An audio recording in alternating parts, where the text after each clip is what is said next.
All right, remember that episode where we had the Supreme Court Justice Brett Kavanaugh forced to escape outside the back of a Morton's restaurant because protesters are gathering outside?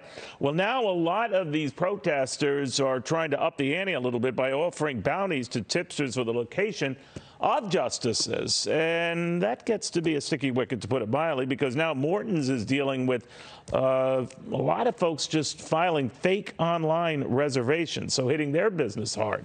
The legal fallout from all of this with Jim Trusty, the former Justice Department prosecutor. Jim, this has gone into a whole nother area than just protesting outside a justice's house. This is now involving a legitimate business and the people who patron that business. Legally, are they on fair ground?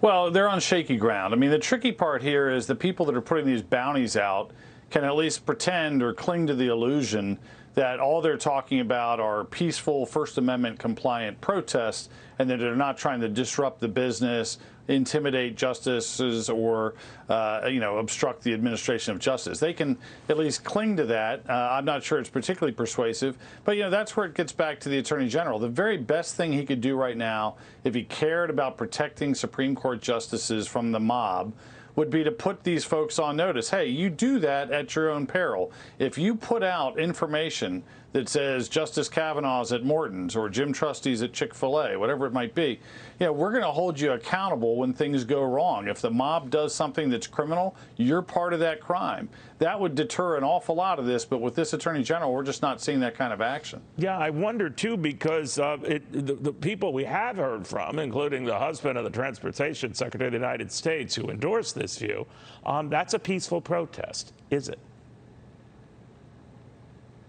Well, there's a possibility of arguing what's called a Hobbs Act violation, that you're actually doing something designed to affect businesses, to obstruct the businesses, to hinder their ability to have customers. So there's a lot of stuff that's in play here. But frankly, most of it probably falls into state or county ordinances, state law or county ordinances.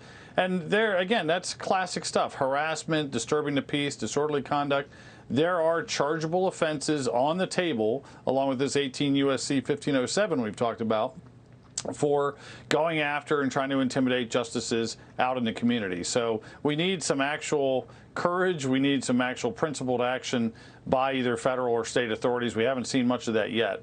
It could have a chilling effect on business. Besides just the fake online reservations, Jim, as you know, you could think of any business, whether they love, Justice Kavanaugh or any of these other justices or not, and saying, would you mind just not coming for dinner, Justice? We just can't deal with what will happen as a result. So again, I'm back to, where does this go? Yeah, good question. I mean, look, my hope is that somebody finally says it's time to send a message from DOJ. We haven't seen this from Garland at all, but the reality is that 18 U.S.C. 1507 statute is still smack on for the protest at homes. I'd have to look at it. It might actually be usable in the context of these restaurants as well. Again, the gravamen of the offense is the desire to obstruct justice, to intimidate a justice in the administration of justice. That's not an unusual type of criminal intent. We have that in a series of obstruction statutes. We've had 1507 used as recently as 5 or 6 years ago for people that went inside the Supreme Court during argument and made protests. So right now what we've had is a political decision not to prosecute people going after these justices, even after an attempted assassination. And in that political decision, they're now kind of grasping for legal justifications that I don't think are there. I just worry where it leads to your earlier point, right? I mean, if you endanger, if someone says, oh, I suspect this justice is going to go out a back room or a back alley or whatever, well, bets are off then. There's a lot of room for people, even if their intentions are to stay within the parameters of the First Amendment, to cause chaos, to cause panic, to cause kind of the fog of war moment where a number of people in a restaurant suddenly see a mob of dozens or hundreds of people. Yeah. And not all those people are going to be acting perfectly politely, I'm sure. So there's a lot of room for bad moments of people trying to escape that scene, people trying to get to that scene to participate. And, there's a lot of innocent folks sitting there having their steak or wherever they are, with family that don't deserve any of this, much less the Supreme Court justices deserving it. Yeah, it's wild. At our core, let's be responsible citizens. Jim Trusty, thank you very, very much. Hey, Sean Hannity here. Hey, click here to subscribe to Fox News YouTube page and catch our hottest interviews and most compelling analysis. You will not get it anywhere else.